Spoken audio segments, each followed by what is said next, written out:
Hello, friends, family, and anyone who fancies the production of food. I've got a fabulous episode for the faithful followers of Feeder Flash on YouTube. Fasten your seatbelts for a fresh take on the frickin' cattle markets. But first, I want to say thanks to all my patrons and subscribers. Thank you for your support. It really means the world to me. If you aren't a patron or a subscriber, well, I guess that's on you. I could really use the support. I could also really use some more guests and topic suggestions. You can send me that feedback at redhillsrancher@gmail.com or use the contact form on my redhillsrancher.com website. My guest today is a longtime market analyst, content creator, and has a very loyal following on YouTube. Corbitt Wall hosts the popular Feeder Flash program on his YouTube channel, and he joined me on Zoom to take a deep dive into some of the things that he talks about that I think some of us wish we could all understand just a little bit better. Here we go.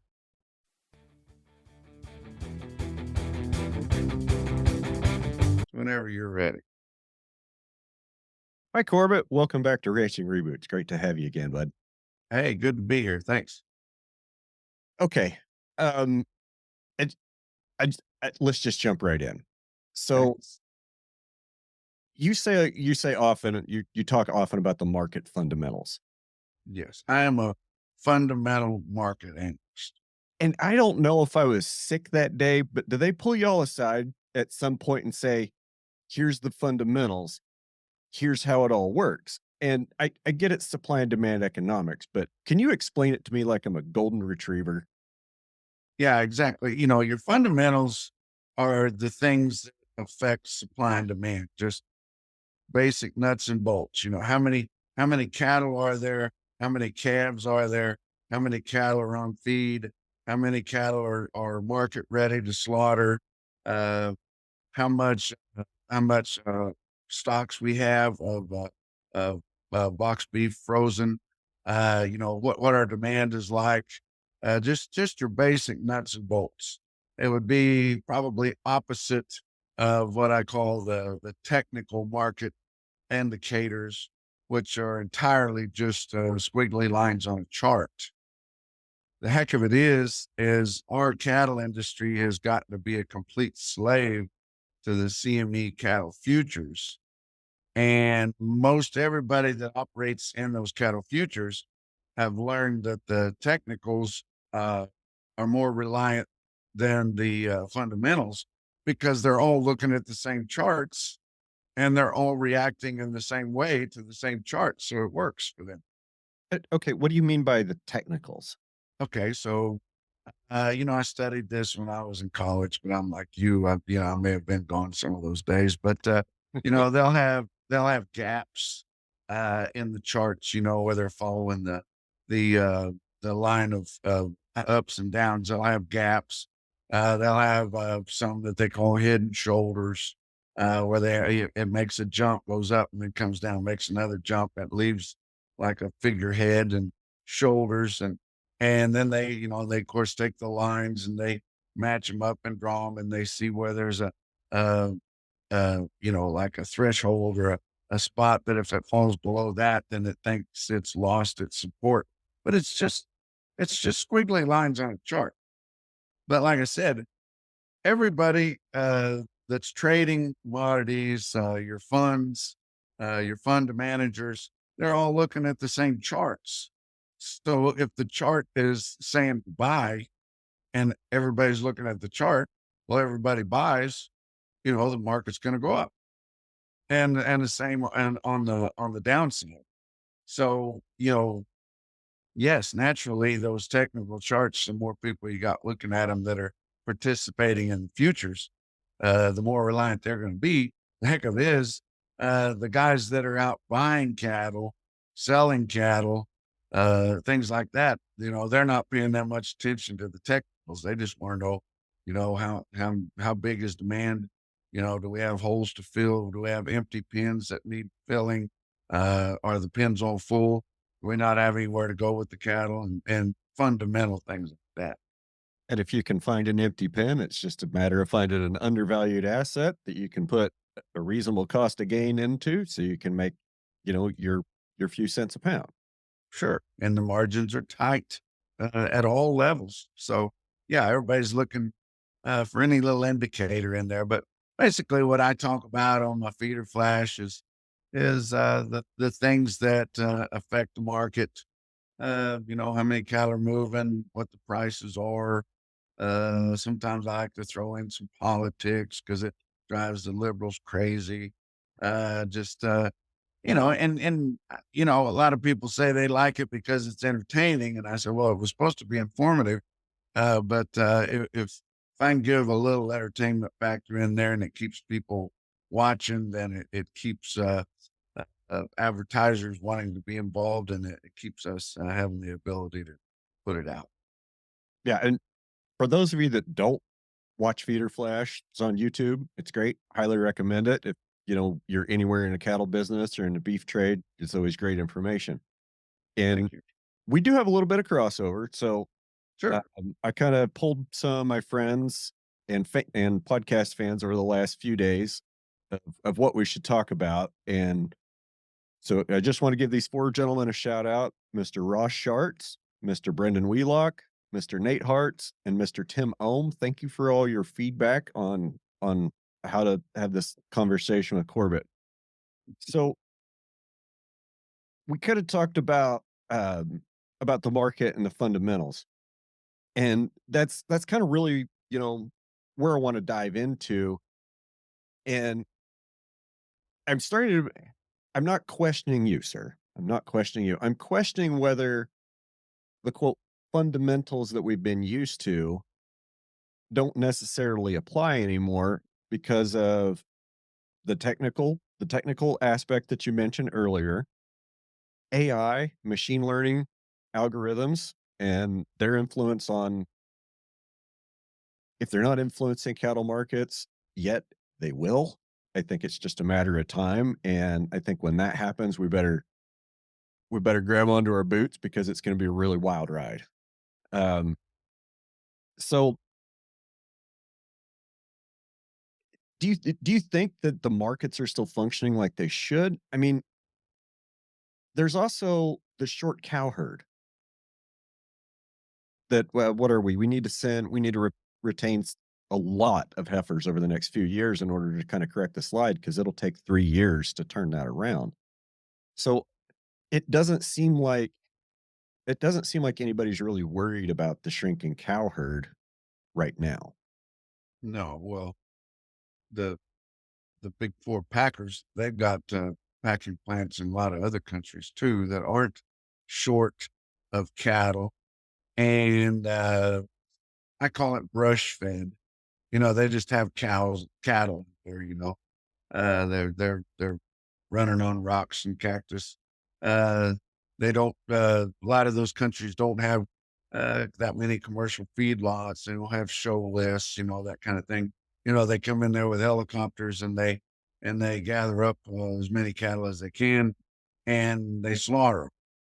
And so it's more of a what we would consider more of a cow meat product, except we feed our cows really well here, so they have fat on them where a lot of the meat that we're getting, and you always hear Australia and Brazil, but it's other places too. But places like that, there's a lot of that meat. It's pretty cheap. That they've got their grain fed high quality product too, but they've got a lot of this, like I say, brush fed type product. They can send it over here, and then we take the trim off of our obese steers and heifers that we're taking to these enormous weights, and even cows, the trim off that. We take that fat trim, throw it in the big hopper with them, and mix it all up, and it makes something palatable that our consumer is used to. And so that is taking place of a lot of what we need when we say we're short on cattle. I mean, yeah, our cow herd's the smallest it's been in 73 years, and what we've probably got 3 times more people living in this country or more. Yet, we also take these cattle to weights that were never seen before. And also we're running them through the system so much faster than we've ever done before. I, a lot of kind of different little rabbit holes to chase, and there was something about there was kind of a question about size that came up in my conversations with my friends and Size matters. in some of my research. Uh, I guess, you know, question is, how are the corporates how are the corporate feeders able to buy cattle at a $2 break even when fats are $1.85? Like, how does that make sense? Are you talking about your corporate feeders or your corporate pack? The question, it was corporate feeders. Okay. That So was specifically what we were. corporate feeders, they still have to have cattle. Like, okay, I'm understanding what he's looking at now because he's probably trying to fill pins of his own, or he's a farm feeder, or he's Yeah, retaining he's ownership or something like that.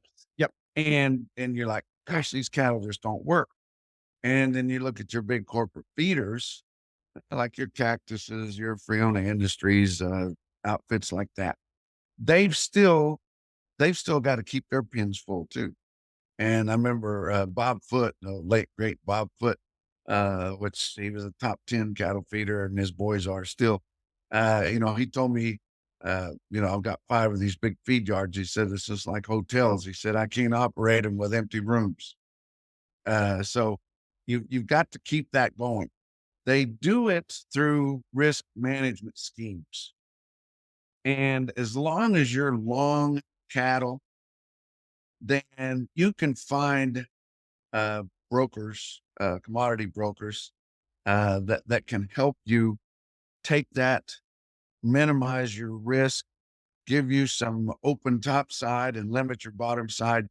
And maybe you're making money, even though it appears that there's no way you can make money, but you might be making it on orange juice commodities or something like that.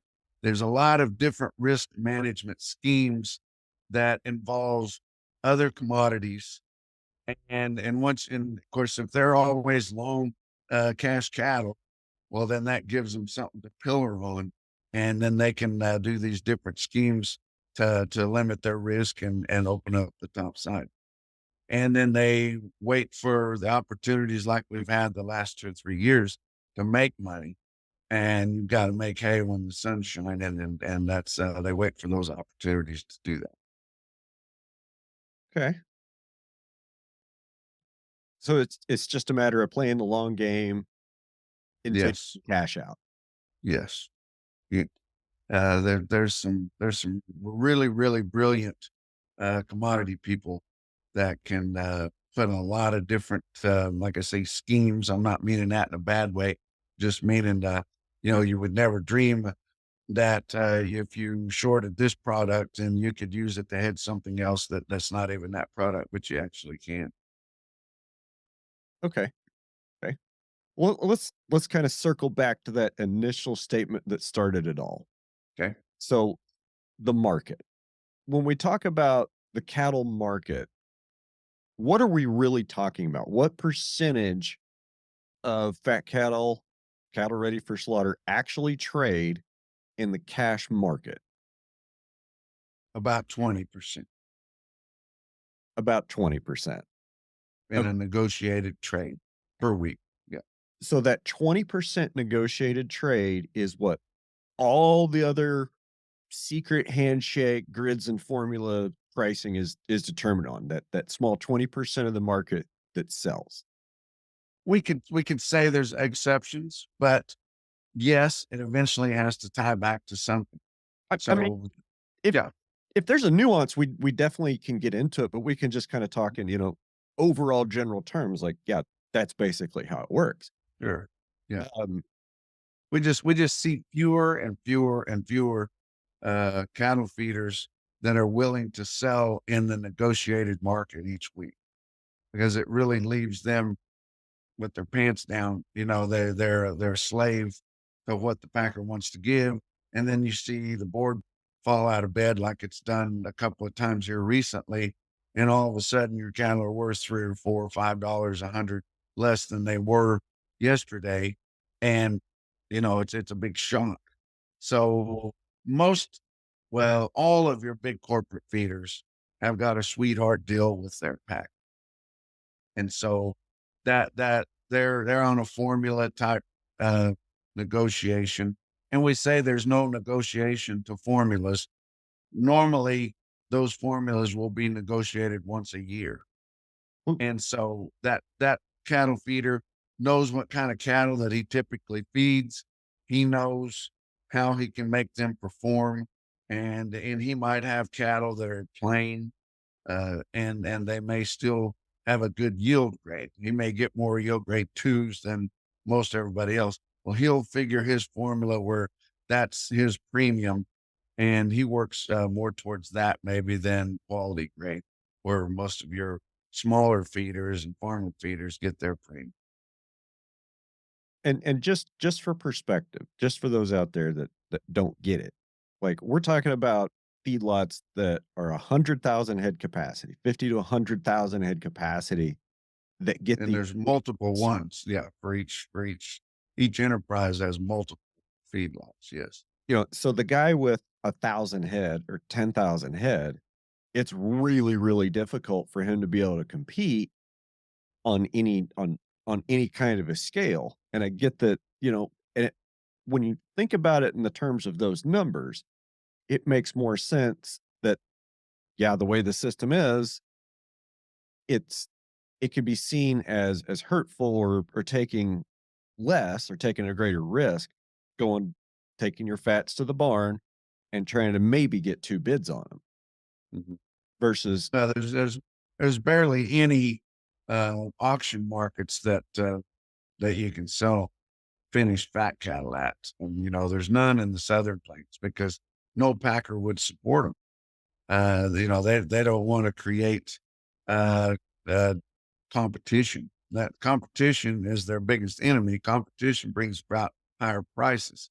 But luckily, in the Northern Plains and in the Midwest, we've got some smaller regional type packers that don't always have all their needs filled, and they need to buy a few cattle on the spot market. And then you got your bigger packers that are afraid they're going to get something stolen, so they get in there and run it up on them. And that makes the wonderful thing about auctions.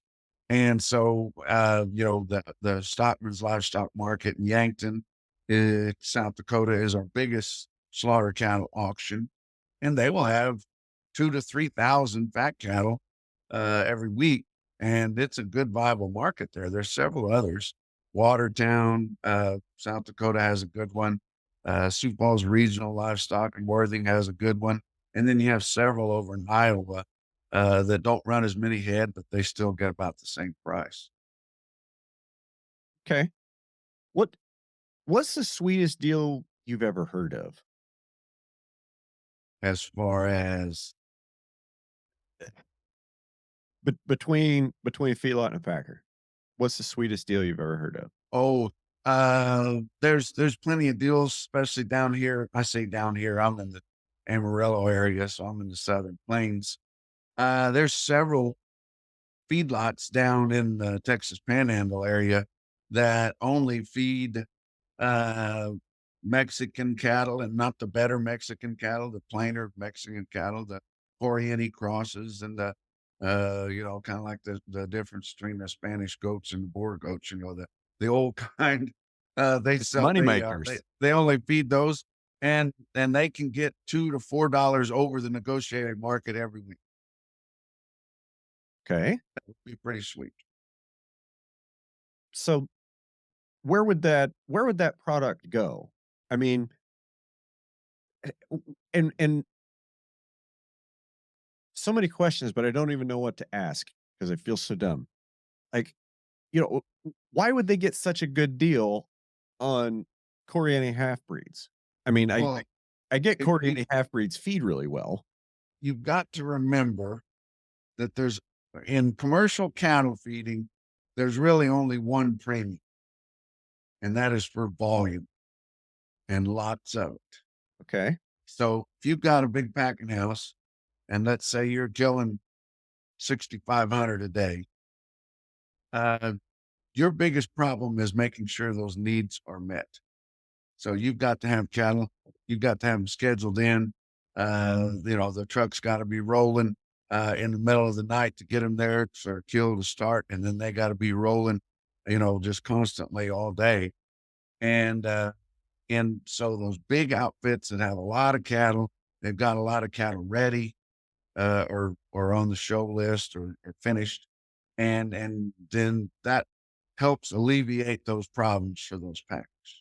And then they've got the other guys that just have a few cattle here and there, and then they just kind of fill gaps with them as they need them.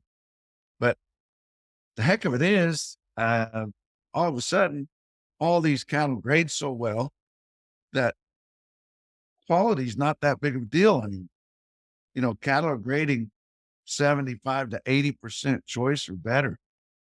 That's unbelievable. When I went into USDA and I was a livestock grader and graded delivery cattle for 15 years there or over. Uh, you know, back in those days, cattle were grading 35 to 50% choice in the southern plains and 65 to 80% choice in the north. And now as a whole, they're grading 75 to 80% choice and better. And I get into big arguments with people about the reason for that. And they want to tell me that the genetics are better. I'll grant you the genetics are better. Cattle are better everywhere now than they were 20 years ago. There's no They're ifs on gonna that they're gonna though. say we're taking them to heavier weights, and I'll grant you that makes a lot of difference too, because they're when we're talking about quality grade, we're talking about the select choice prime, and so that makes a big difference. But I'm here to tell you it has a lot to do with the instrument grading that all the major plants have gone to. And that has evolved over the last 15 years or so, maybe to 20 years. But, before that, we had graders, and I actually started out with USDA working for meat grading out of college. And I was never a meat grader, I was a livestock grader. But I did work in plants with the meat graders and knew what they did and followed it and knew the ins and outs of it. And you had a grader that was standing there and with a hammer. They called it a hammer, but it was actually a grading stick that had some weight to it, and they put ink on there. And then he would sling a grade on them, up on their rump. Whether it was he would look at the degrees of marbling, and then if it was a choice, he would slap a choice on it, and then that ink would stay in there, and it would show that that carcass was graded that. But it was hard, kind of repetitious type work, kind of like standing on an assembly line, Yep. and those guys' feet and ankles and knees got to hurting them, and they struggled with their elbows and shoulders and carpal tunnel and all that kind of thing. And so as technology got better, when they first started out, they had a team of the best USDA meat graders, and they went all around the country, and everyone would look at the carcass, which you rib those carcasses between the 12th and 13th rib, and you look at that ribeye, and you look right there, and you look at the marbling on it, and if the maturity is fairly young, basically it's just marbling it's just specks of fat intramuscular within that ribeye, and that's your quality grade. So, everybody could look and put the degree of marbling that they thought that was, then they would average it together. So that would be the absolute grade for that carcass. And then they would take a picture of it, dial that in, say that's what that is. And they did this for weeks and weeks and weeks or months, traveling all over the country, looking at all kinds of different cattle. And then pretty soon, the graders couldn't keep up with the camera. You know, it got to where it was better than they were as a group even, and it didn't have a conscience. So if something, didn't make the grades, didn't hurt that camera's feelings. So he wasn't gonna, move it up. And if one was about to be a prime, which back in the days when I was grading livestock, prime was a fluke of nature. About 3% of fed cattle made prime. Now it's way higher than that, because the cameras don't have any, conscience, any feelings about that either. So they just call them whatever they are. Because humans, you get human stuff involved, and everybody wants to stick to the averages all the time. So it's hard to move them from the averages. But also, I, I, I I'm pretty sure that those cameras get out of whack into the Packers' favor, and it takes a while to get them dialed back in. Who But they inspects those? Who makes sure that those are Well, accurate? meat grading supervision does that, but the visits are scheduled, and maybe once a quarter. And I've actually talked to meat grading supervisors that I used to work with that are very frustrated about that. And so, people can say, "Oh no, you don't know what you're talking about." Or, I know because I talked to the guys that are responsible for it, and they're telling me that it's happened. But it's something that it's going to be hard to get anything done about, because the packer loves it. These all these high grading practices. The cattle feeder loves it because it's cattle grading more, and the consumer doesn't know. So we're going to abuse that consumer, uh, and as long as he keeps buying the steaks at a high price and the demand is up, nobody's going to complain about that. But and I will say, yeah, they're taking the cattle to heavier weights. That's going to make them have a better quality grade.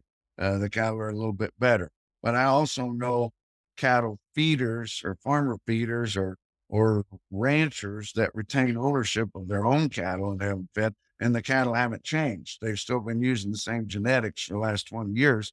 And all of a sudden their cattle are grading 85% choice and better, where they used to grade 60.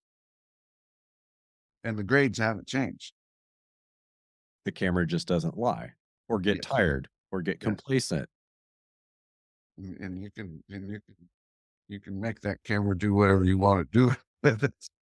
Because it's run by software, which Yes, of course exactly. you can always go screw with that kind of Exactly. It's just like, in the cattle futures, we used to have pits, on Wacker Drive in Chicago, in the big office building there at CME, and you had traders, and they were buying and they were selling, and they would get orders off the phone from a broker in Kansas City, and they would go in there and they would make that happen, and then they would scribble it on a pad, and they'd have a runner, and he would take it over and they'd timestamp it, put it all in.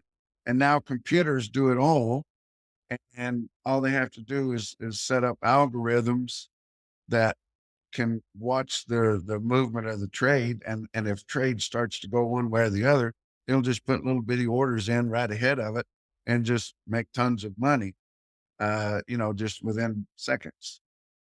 My mom's And brother was a trader on the CME. okay, I forget what he traded.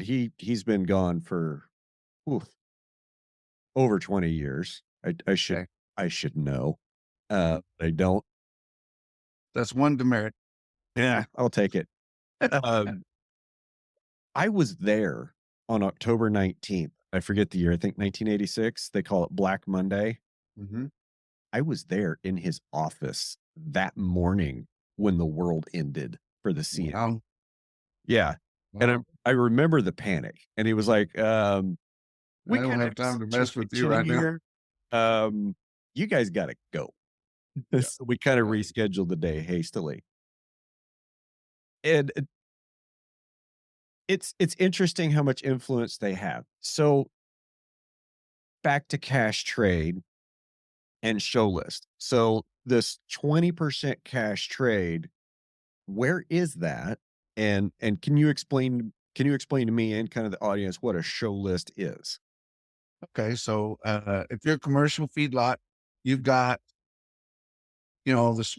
I don't really consider 1,000 head feedlot that commercial. That's more like a farm feeder type of an outfit, which a Let's lot of I the guess let's put it in perspective. How many cattle trade a week?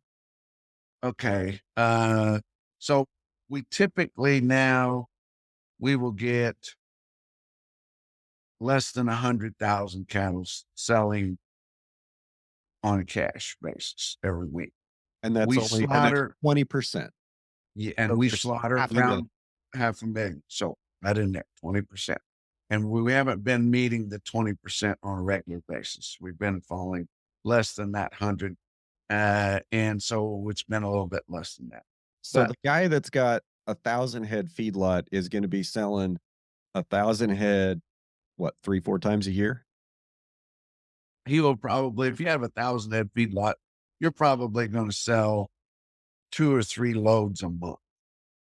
So a load is roughly 40 head. So he's going to be marketing that, turning those over. Hey, you've got a big feed yard, like they have around Amarillo here, where 60, 80,000 head is nothing. They're going to have you know hundreds of loads sell every week, but most of those are going to be formula. Yeah, and I'm just trying to maintain perspective on, like, what 1,000 head feedlot does on a yearly basis versus the size of the weekly market. Mm-hmm. So your cattle usually, we used to say that we fed cattle for 120 days, but now you don't hardly ever see anybody that feeds cattle for less than 150 days. So, like you said, you can turn those cattle over, a couple of times there, in a year's time, a little more than that, between 2 and 3. Okay. So back to this elusive cash trade market. Where is that? Most of it is in Iowa because that's where you have most of the farmer feeders. So you don't have a lot of big commercial feedlots in Iowa. So you have a whole lot of smaller feedlots, and so they're basically setting our market every week, which they have the best cattle in the world. Right there, they feed them the best. They feed them the hardest or the highest concentrate of corn, and so they're the ones that make our market, and they have the best cattle. The only problem is with that, they're the least armed to do that because a lot of them only have cattle ready a few times a year. And so their relationship with their packer buyer is not as close as the guy that's, selling, thousands and thousands every week. So that is advantage pack. And almost everything within the fundamental markets as a negotiated trade is advantage pack. But you do have a few um, cooperative marketing outfits. The Iowa Cattlemen's Association have a cooperative marketing marketer. His name is Mike Schwartz. He's a friend of mine. He he will take members of the Iowa Cattlemen's Association that want to be in that cooperative, and he will go around and find out what cattle that they have as a group, and it gives him more leverage in the trade every week. And then he's dealing with those packers every week, so he can usually make a better deal than the guy that, well, I think these are ready, but I'm not sure, kind of guy. But a show list is a list of cattle that the feedlot believes are market ready. So they're ready to go. And he may get rid of all that list when he decides to market it, or the packer might come in there and look over that list and scratch 2 or 3 pins out and say, we don't think those are ready, or we don't want them, but we do want these. And used to, I'm saying 20 years and before that ago, that's what your packer buyers did, was they got out and drove feedlots and drove feed alleys and looked at cattle. And those guys were well educated and grading cattle on the hoof. Nowadays, not so much. They would really rather have the facts, the closeout, from the packer or from the feed yard. What these cattle weigh coming in, how much have they been eating, how many days have they been on feed, and most of your packer buyers today would rather have that information than to look at them. Because they can put that into a spreadsheet and it can Well, and they know, oh, if cattle been on feed for 150 days and they weighed 9 coming in, they got some weight to them. They've had plenty of grain. They should be ready to go.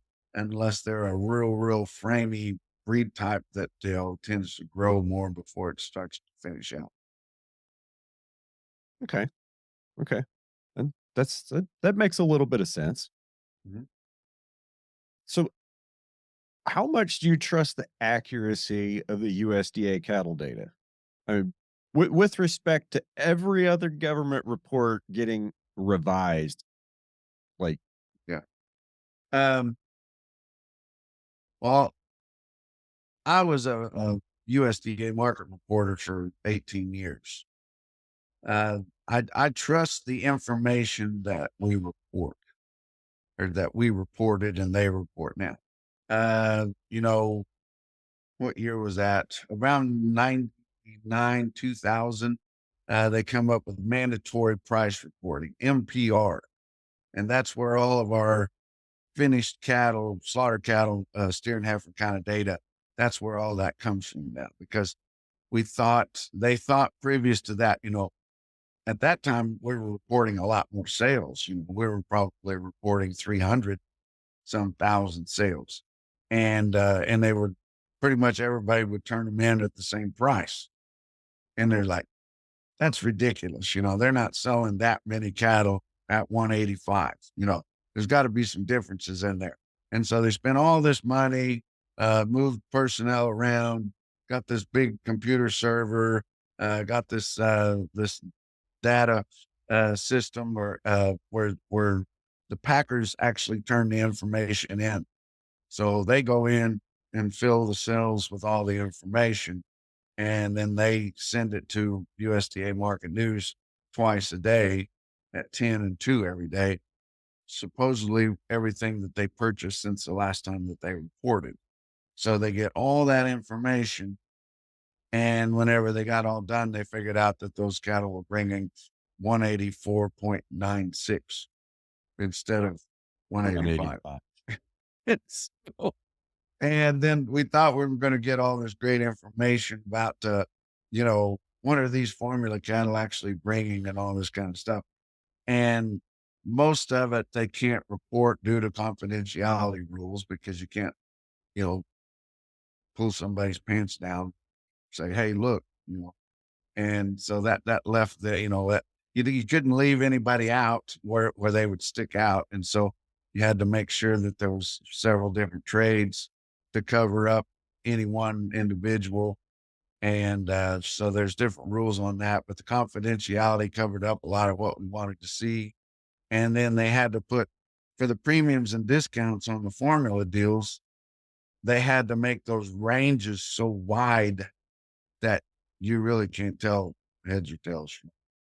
So that so we're still looking at the negotiated trade that just continues to dwindle and dwindle and dwindle. But a few years ago, we were really pushing a bill, uh, Cattle Price Discovery and Transparency Act. I don't know if you remember about that. Yes, sir. We were pushing that bill, and I say we. I was working with U.S. Cattlemen's Association to push that bill, and we were going to force a mandatory minimum of negotiated trade within different regions to try to preserve that trade. Because if you look at the hogs used to have trade, and then there's no cash trade of hogs. It's just nobody really knows what the hog market is, and nobody really gives a shit because nobody raises hogs anymore. It's all done in these hog factories, which are owned by the same guys that are killing them and the same guys that are making the feed to feed them. So they just took that industry away from us. Said that's no longer a viable way to make money as in the hog business unless you've got some kind of a niche market. But we really thought, and we did have a good chance. Chuck Grassley has been trying to get some type of a trade, mandatory minimum on a trade uh, for years, for 20 or 30 years, because his constituents are farmer feeders in Iowa. So he's been trying to get that. We had several senators sign on, and we were pretty sure we could get it through the Senate, but the House of Representatives was a different animal, and we didn't think we could get it through there. And NCBA was fighting is tooth and nail with their lobbyists that are paid with checkoff dollars on the in DC, and they were fighting it tooth and nail, and they had more arrows in their quiver than what we did, and finally they just prolonged it until they finally won out, and it's still there, but we don't have anybody to really push it right now. So eventually, your fat cattle trade will dry up to nothing, and then everybody's going to be pretty well lost on what a fat steer's worth. Which I keep wanting. I'm having a hard time getting away from this subject. So when we're talking about what sets the price on a grid and formula, you said it was trade in Iowa. Mhm. Is any of that disclosed? Well, that's the cash trade. That's the live trade starts in it, which is they may be getting 189 for fat cattle live. They may be getting close to $3 dressed. That's the trade that they start. So the grid stuff, the Packers pretty much set that up kind of based loosely off of box beef cutout values. Then they set it to where they can afford to buy cattle, and they like to buy cattle that way. And that's basically what your formulas are. But when you get these big feeding outfits, they can tweak those formulas a jillion different ways. I've heard people tell me, there's lots of things included those big corporate formulas up to and including Big 12 football school.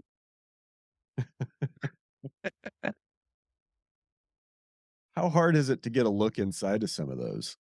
And be impossible, be impossible, and then, You and think half whenever, of them? and, You think even half of them are written down? they might just be in a computer program somewhere, at the plant, but I assume that they're written down somewhere. Whenever we were trying to get the Cattle Price Discovery and Transparency Act done, of course, all of your big corporate feeders were against it because they like their sweetheart. Hey, I got a sweetheart deal with Tyson. I love them. They take the cattle when I say they're ready. And then it works for me because I feed shit cattle, but I can make them yield really well or whatever. And so that's the way that works. But they were totally against it. Your big feeders were because they didn't want to have to sell a portion of their cattle in a negotiated cash manner. And then of course your packers didn't want to have to buy any cattle in a negotiated manner. There are some big packing houses scattered around in the five area feeding region that don't buy any cattle in a negotiated cash form. So they didn't have a fat cattle buyer.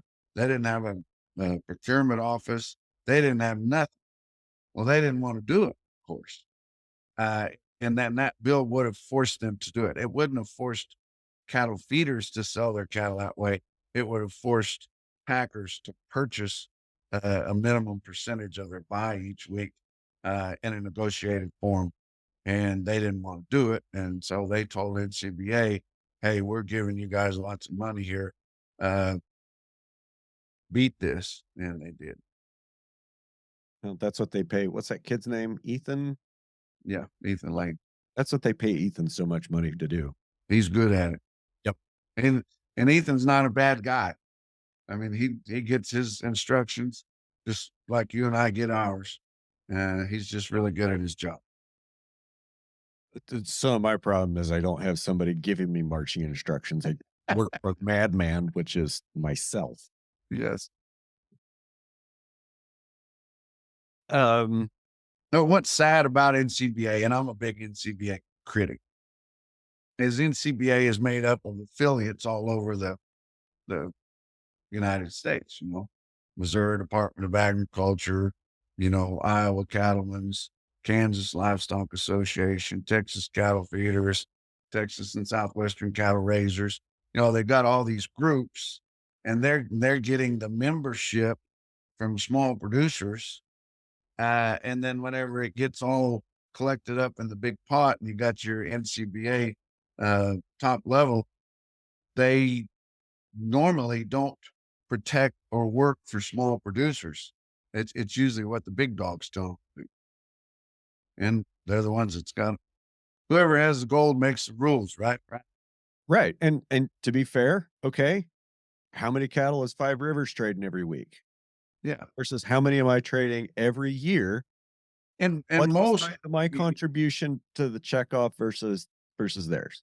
exactly. But the lion's share of your membership dues into these groups is done by these small cow calf producers that don't feed cattle themselves. And they are getting pushed out of the industry in droves. Is okay.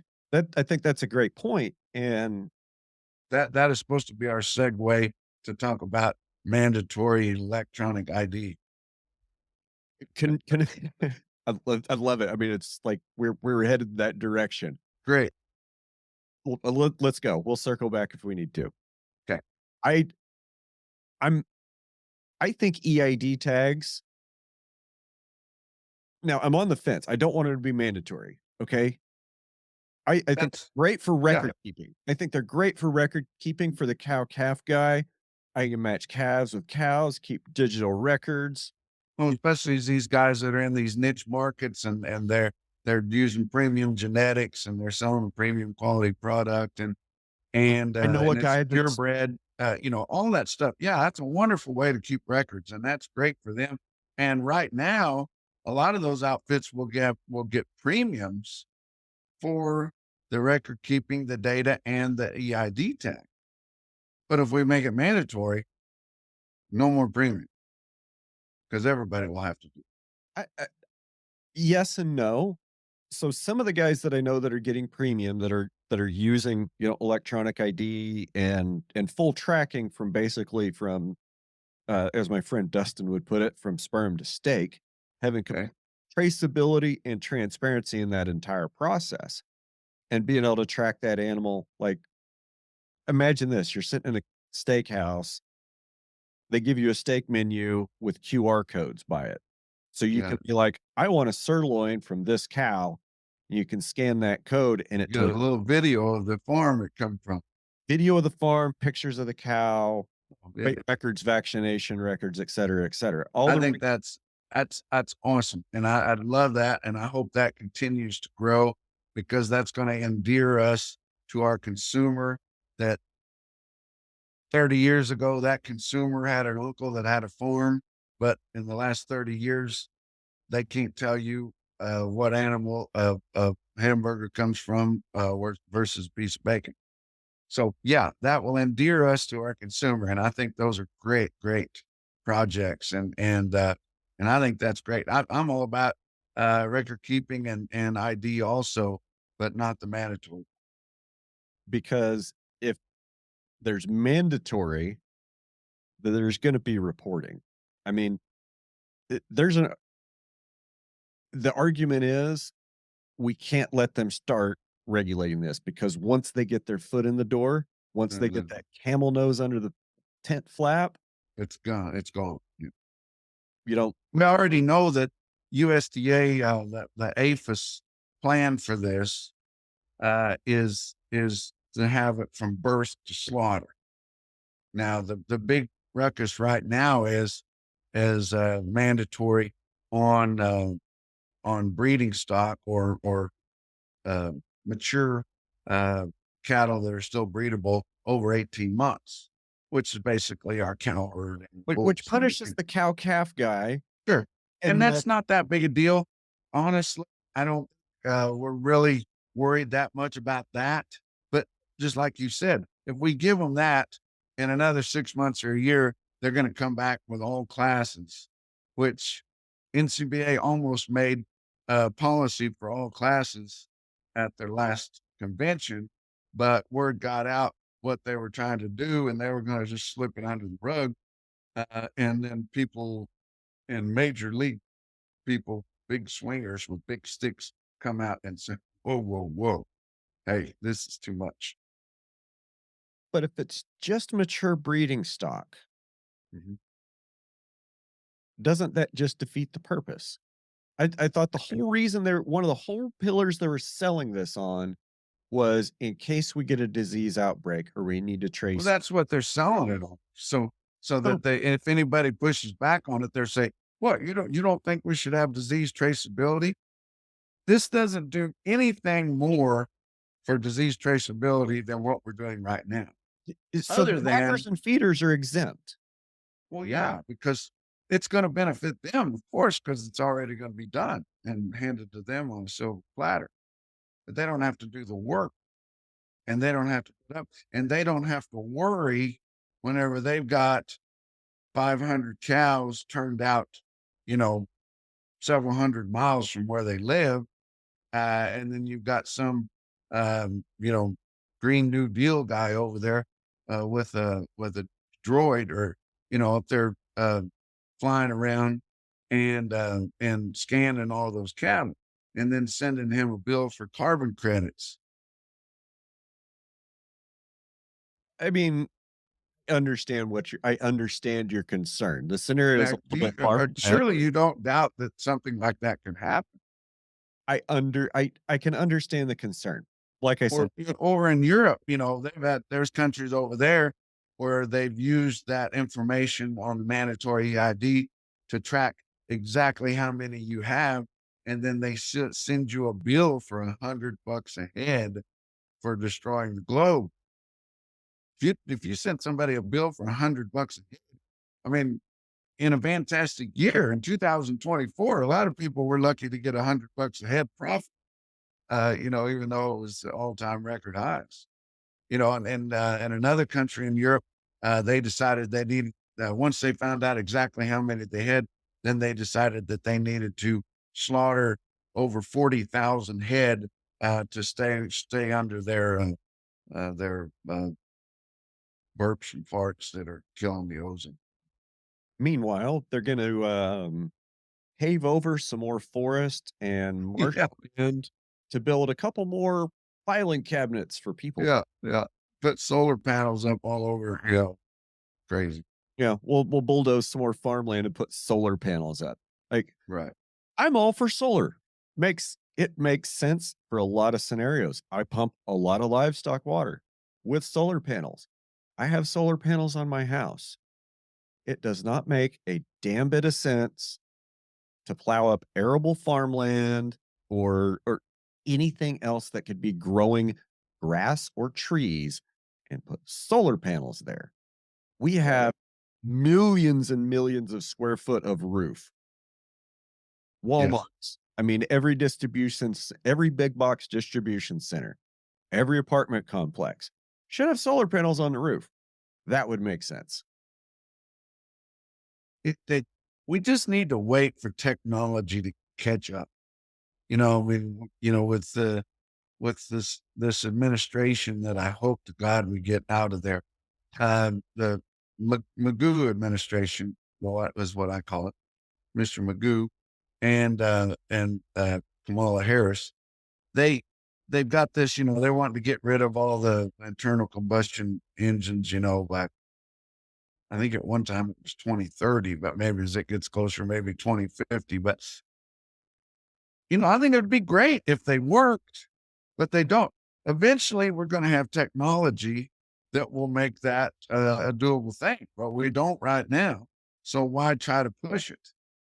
I mean, I'm still amazed by these cell phones that we listen to. And if they worked, they would be awesome.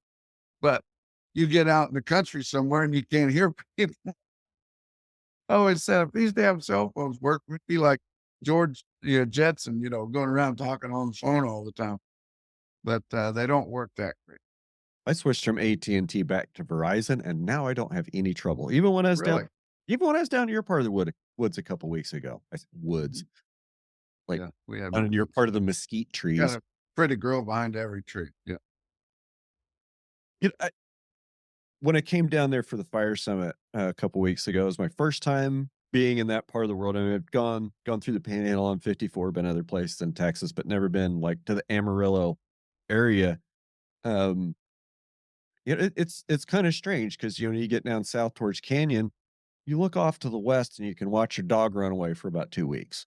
Mhm. It's just like it just goes. People Right. say Kansas is flat. I've been a lot of places in Kansas. I've never seen anywhere that damn. That flat. Yeah. But then you go like 30 feet east of town, and the world just ends Yeah. at the canyon. I thought that was pretty neat. Yeah, that's awesome. And then if you go north, you get into some pretty rugged country, like you said, with a lot of mesquites and the, not big mesas, but there's some really rough kind of old west kind of country there up through Delhart and places like that. I went home up through Fritch, Borger, and Stinnett, and Mhm. then up north because I wanted to see that area because one of the speakers at the fire summit was Archie Cross, who's the wildland chief for Borger, Texas. Okay. And he talked about how he developed his wildfire protection plan and implemented it for the town and made the town a more fire-wise community. And it's how they survived Windy Deuce. And he kind of walked through that. Um, and I wanted to see it. So I went up there and I got to experience, that part of the world. But when I came down, I dropped down through Kansas down to Woodward, Oklahoma, and then I cut over, I think it's 60 or 64 through Canadian, then just right down to Amarillo. Mhm. And the whole north side of that for almost 100 miles was all Smokehouse Creek fire. And Yeah. Yeah. Canadian got the worst of it. It's terrible. yeah, it was bad. I have a good friend from Canadian who lost literally all of his cattle. And right after that fire went through, he had a medical issue with a family member, and he's been dealing with that pretty much ever since. I'm hoping to Mm, get him on the podcast soon. poor TM. fellow. Yeah. At the beef expo that they have at Canadian there every year, I went last year, this last time, and there was a woman there, a young woman that had a family, and I didn't know her, but we met and we were visiting some of the other guys that were around to her, and they started asking her about that day, and she started talking, and there was about 5 of us grown men and her, and we were all hugging and bawling. It By the time was she got done telling that story, I mean, it was just horrible. it was, honestly, okay, so the fire that burned my ranch was in 2016. And not to take anything away from people that lived through Smokehouse Creek and had their houses burn up. I just watched the ranch burn, and I didn't lose any livestock. Helpless, yeah, but But still. but still, like, the emotional scars of that day and seeing, like, the whole world on fire and the sky being black, it stays with you. And I could probably talk about, those series of days in depth now without getting emotional. Mhm. It was 8 years ago. These people just went through this shit Well, yeah. February. When they're And look, telling you about the pulling a scars are good gonna be deep, but just let me finish real quick.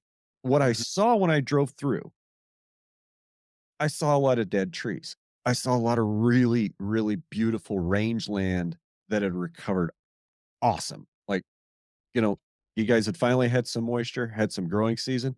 There was a lot of really nice grass. There was some that was kind of abused and not well managed, but there was a lot that looked really good. And I think long term, what I wish people in that area would see is fire is a necessary part of the landscape, and it's also a renewal effect on the landscape. And But having a fire in that part of the country versus burning off the pasture in Flint Hills in Kansas is 2 different things.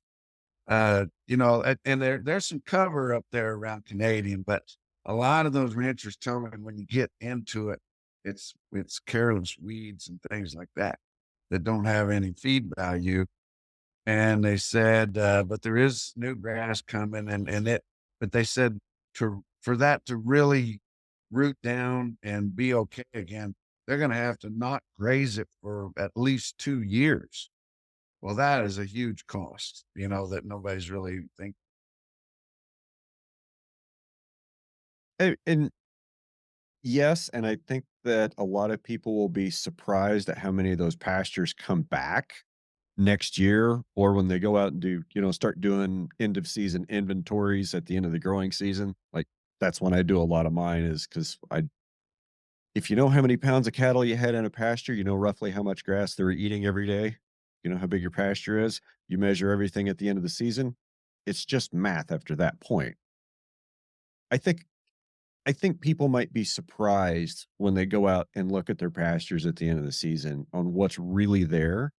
And I wouldn't be at all surprised if some of the people have said it might be 2 years. They'll go ahead and turn out cattle next year. Mm. That being said, I've also seen, like, this guy's just down the road from me. Of course, it's a neighbor. It's always a neighbor we're talking about. Um, I've seen what happens when you turn out too many cattle after a burn or after a Oh, fire, you and it's you'll not ruin right. it. Yeah. I've definitely seen that. And, your point about, burn a pasture in Flint Hills isn't necessarily comparable to a wildfire that's burning in front of 60-mile-an-hour winds. And I Mhm. totally get that. I mean, Yeah. Rough, sandy ground that doesn't have a whole lot of seed in it yet. yep. And the grass is no quick growing grass, like the tall grass areas up there, you know. You can in the Flint Hills, you can have a fire one day and turn cattle out the next.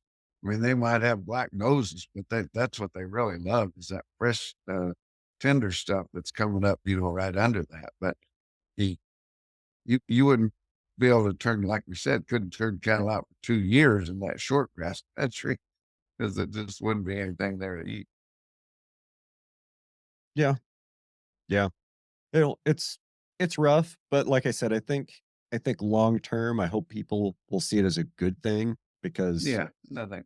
And like I was telling you about that girl, she was telling us, you know, that's what got us so emotional. Is she was loading horses that her families had for years and years, and her little girl learned to ride on and all that, loading those horses in a trailer, trying to get out of there. Rubber floor on the trailer is literally melting while she's trying to drive them out of there. Yeah, it's just and then they had an aluminum trailer and the sides are warped from the heat, trying to get their horses out of there. It's just unbelievable. yeah. Let's move on to a lighter subject. Yeah, that sounds great.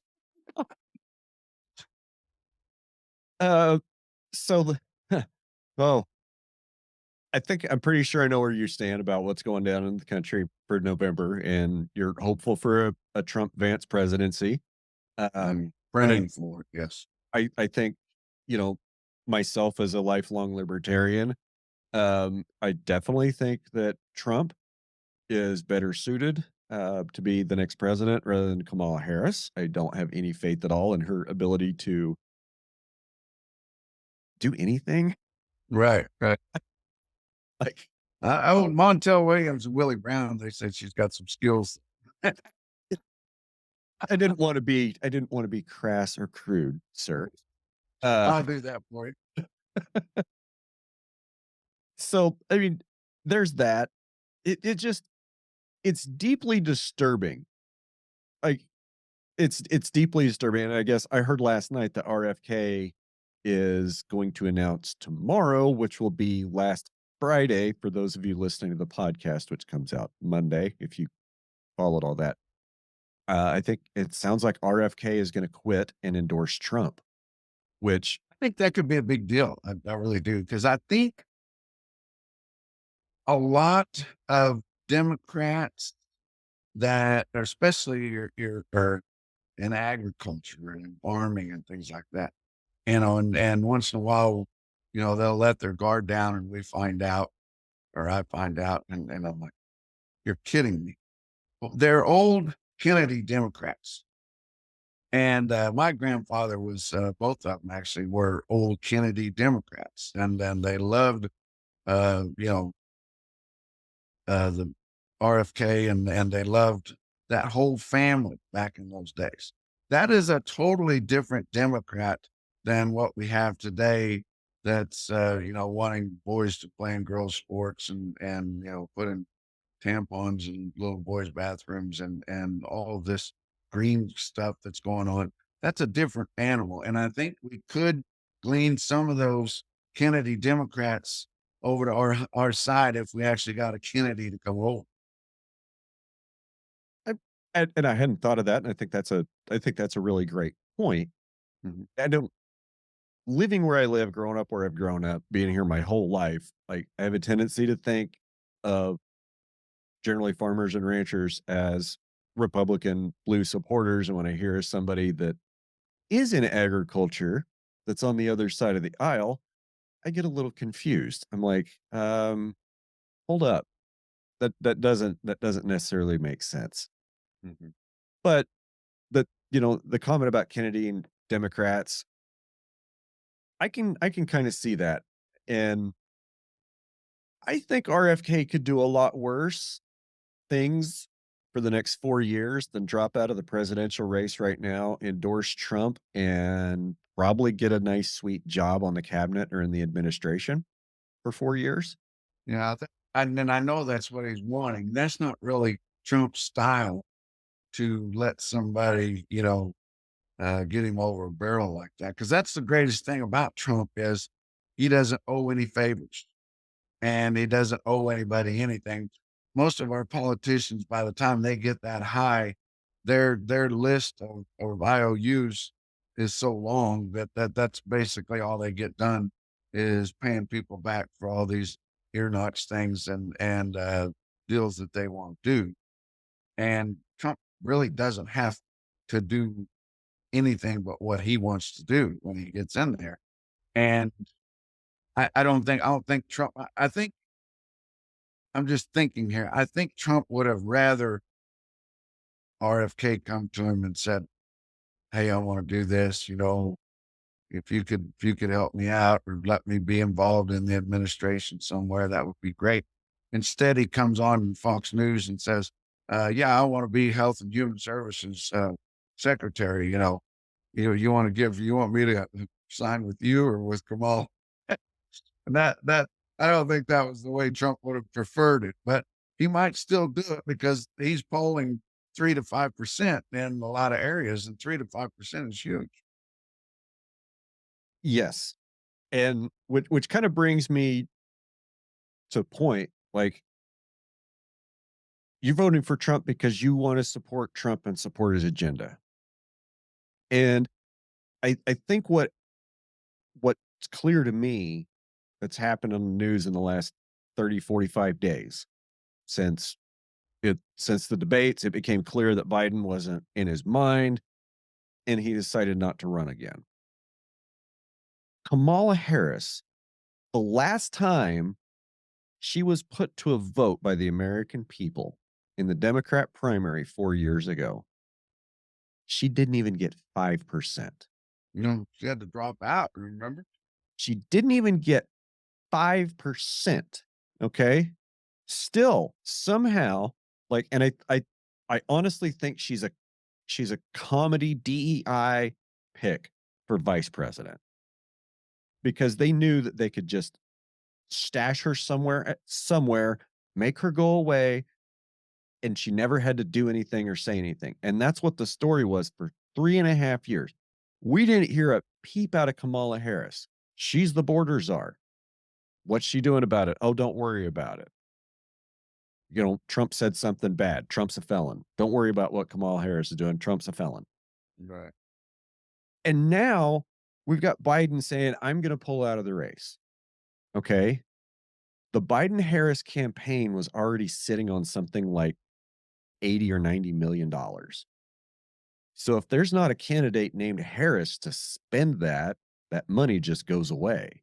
Yeah, it has to be refunded, I think, yeah. So they're already sitting on $90 million. There ain't no way in hell they're giving that back. So she had to run. Yeah. She had to run.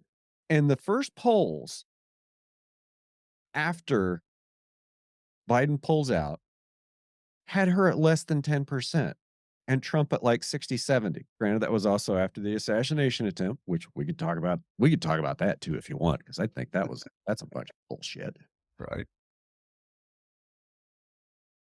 It's almost like all this support for her just magically appears overnight.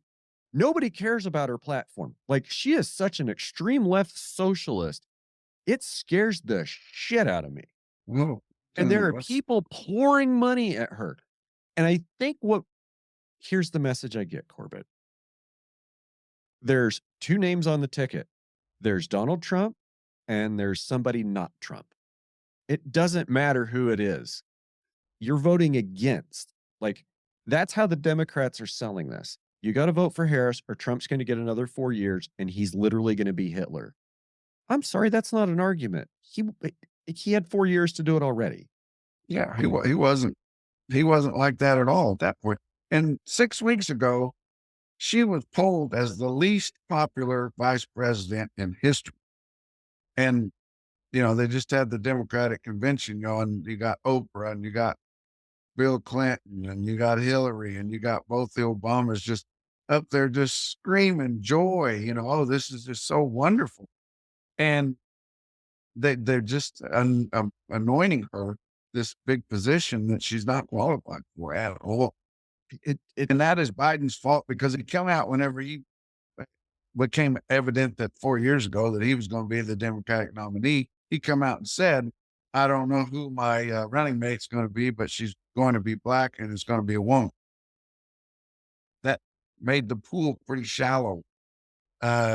So Comedy DEI hire. yes, I mean, exactly.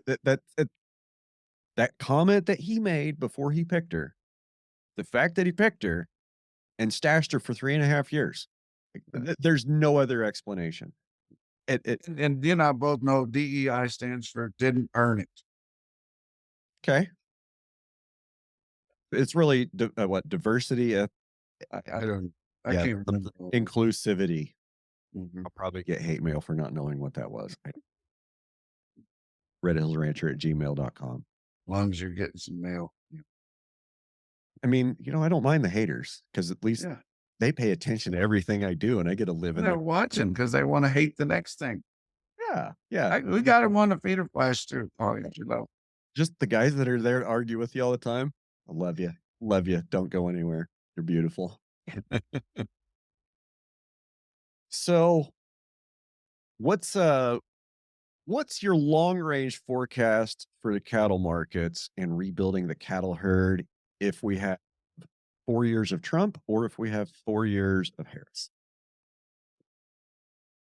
Well, and I've had fools that have put comments on my YouTube channel saying that, well, I like Biden. He's been good for the cattle market. Cattle markets run in roughly a 10-year cycle, and they go up and they go down. And that's your fundamental supply and demand, and that's your numbers. Yeah. Biden happened to be in when we had the tightest numbers in 73 years. Well, good for him, but he's going to get some good cattle markets, not that he cares or knows anything about it. But I think that, or I know that Trump would improve our economy so much. We're getting, and that's probably our biggest fear as cattle people is getting our product so expensive that a regular family can't have it on a regular basis on their table. And when we price ourselves out of the market like that, then we're sunk. We got to stay viable. So this inflation has gotten so high that we're getting to that point now. People can't afford it. And I don't say, low income people or whatever, I go to the grocery store like everybody else, Do I want to have one big old ribeye that looks pretty good? Or do I want a heaping pile of pork chops or a giant platter of chicken? And we've got to do that. When people say, oh, some people say, oh, we just want them higher, higher, higher, higher. No, we've got to improve the economy. We've got to get our inputs down. We've got to get interest down. The interest here of late's been over $100 a head, just interest on finishing out a fat steer. That we can't go on like that. And so Trump will improve the economy. He'll get these input prices down. Fuel's a big input for especially for farmers, and he will get the interest under control where we can compete again. So I think that is going to help. Whether the market's fixing to fall on its face. I mean, we can't help that. I mean, we're at the end of the cycle.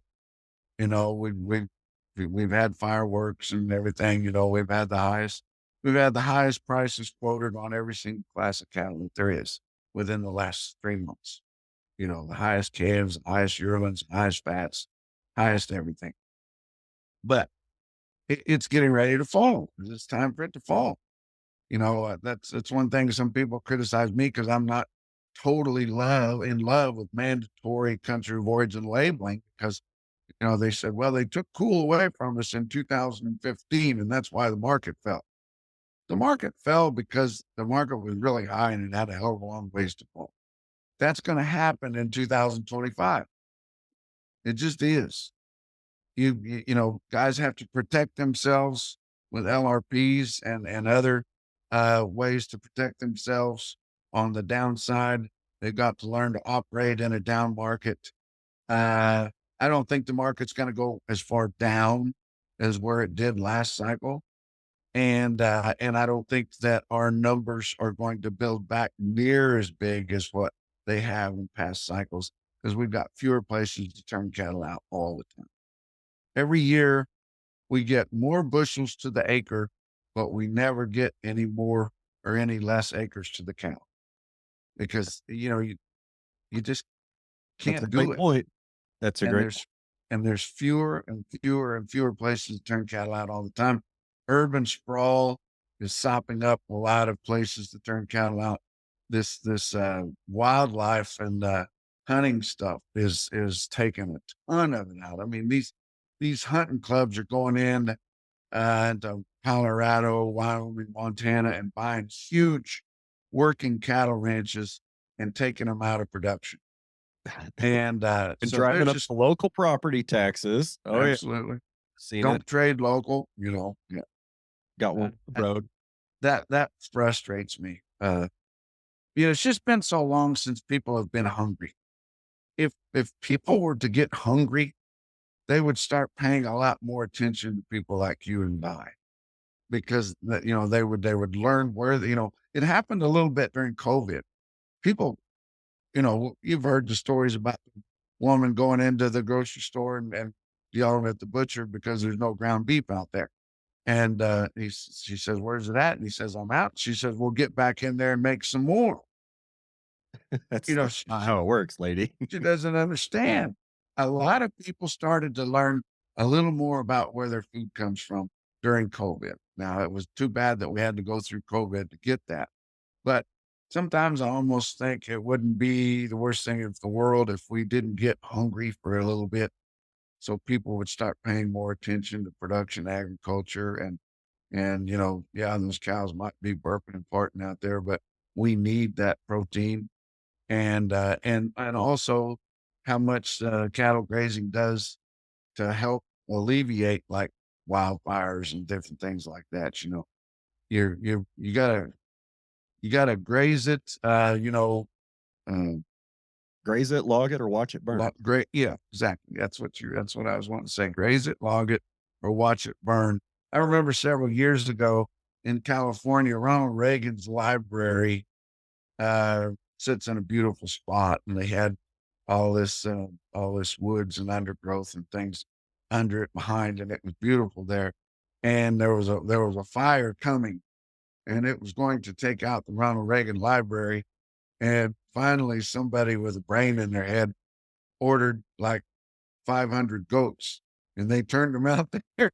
You know, within a couple of days, there was no fuel there anymore, so everything was good. You know, and I think people need to learn more about that and more.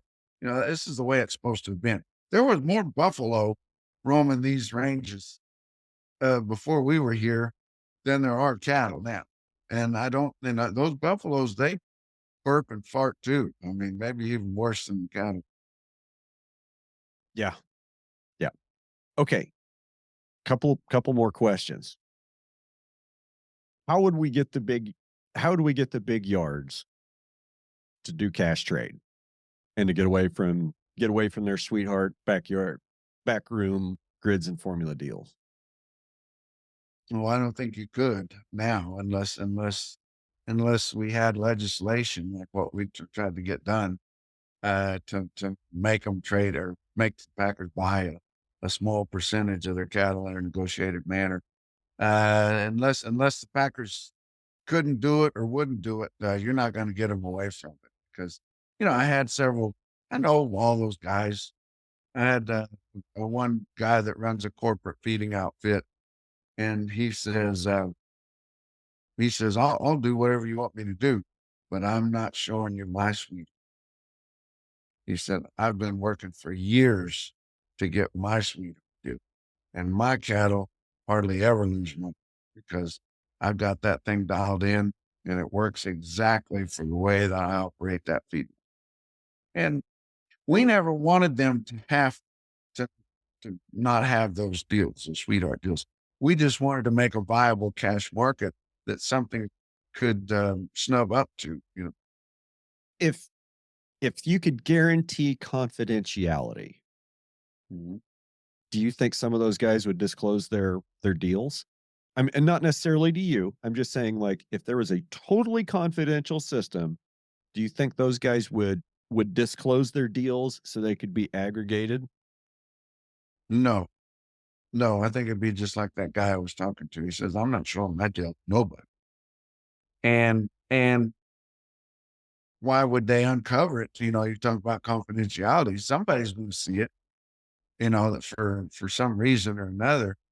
But we're going to get to the point where we don't have any another term, price transparency. If we don't know what a fat steer's worth, and right now, what a fat steer's worth is what negotiated trade will derive at. But if we get to the point where we don't know what one's worth, where's our industry going to go then? And it's just like you know, what's a fat hog? Finished hog. Mm, I don't know. Like, No. we actually bought one. We have a friend that raises pastured You pigs. either got a really good deal on it or you really got screwed. One or the You know what? I got really tasty pork. other. I got really tasty pork. I know where it came from. I know where the feed that it was fed came from, and I know it didn't have any junk, like any antibiotics or any crap in it. I know it was Okay. And you were willing to pay a premium for that, weren't you? I mean, like, compared to what bacon cost in the store, yeah, I paid more. Mhm. How much more? I don't know. I mean, You're it's happy with it. So what difference does it make? Yeah. yeah, I Yeah. mean, you can't buy that product in the store. So what Yeah. difference does it make? I can't buy that taste, in a store. So it doesn't matter how much Mhm. because it's not a comparable product. It's like saying a car is a car, right? It's like saying No. a car is a car. Well, No. What you kind know, of car? yeah, what kind of car? I might drive a Yugo, you might drive a Mercedes. Is a car a car? Well, some ways, yes. Is a pig a pig? Yes, but they're different. Right. They're vastly And I think, a while ago I said that I wasn't big on mandatory cool.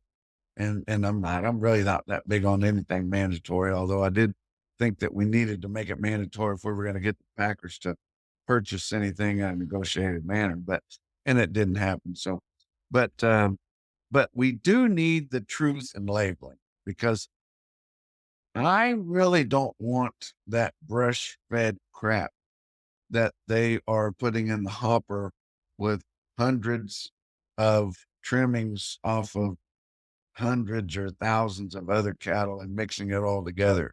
okay. I Okay. I would rather not have that, This is a but I great can't place. tell the difference in the store. This is a great place to start. I'm going to give you a magic wand Okay. and dare to dream big, sir. Please do, and tell me how you would fix it. Fix it all. Fix the cattle markets. Fix the competition. I would pass the Cattle Price Discovery and Transparency Act, I would force packers to participate in negotiated trade at the level that it happens within their area. I mean, they're totally exploiting those weighted averages. They should have to participate in the trade that establishes them, which is not too much to ask. I mean, we weren't asking much. I mean, all we wanted was like 10% in Texas, of negotiated trade. And they were just like, oh my God, you make me have to negotiate on 10% of what I buy for this plant every week. That's ridiculous. If we would have got that done, what it would have done, and I had several sale barn owners all across the country that were just waiting because that would be one way to fulfill that negotiated trade was if they bought some fat cattle through an auction. So we had several auctions that were slated to start because you can't get them to participate now. Why would they? They don't want competition. But rather than them trying to figure out a way to negotiate more trade, they could go into an auction, buy just what they needed to cover themselves for that week, and then they would be good. I think that would cause more trade, more competition. It would bring the market up to where it should be. Not always higher, but just a fair market price. If we get rid of we keep building these things to eliminate competition. Competition is the only way you can trade in. I don't want to be involved in any kind of trade that doesn't have competition. What's a which I talk about what a fat steer's worth, which is sometimes hard to gather. But what's a 800-pound steer worth? Well, I got a screen right there that tells me exactly what they're worth because that's where they sold in sale barns, today and yesterday and 5 minutes ago. We know what that's worth because we got competition and selling things at auction, putting them in front of people and letting them bid on them till they don't want them anymore. That's been going on for centuries, and it's the best way to do this stuff. I wish we did more of it that way, but I can see, the packing industry and even feeding, everything is running on such a tight margin. They eliminate a lot of wasted energy with the formula trade and things like that. The guys know, it's all done, electronically now. That you put in how many cattle you're going to ship that week. They schedule the trucks are there, they show up, everything's just real seamless, and they don't want any hiccups in that.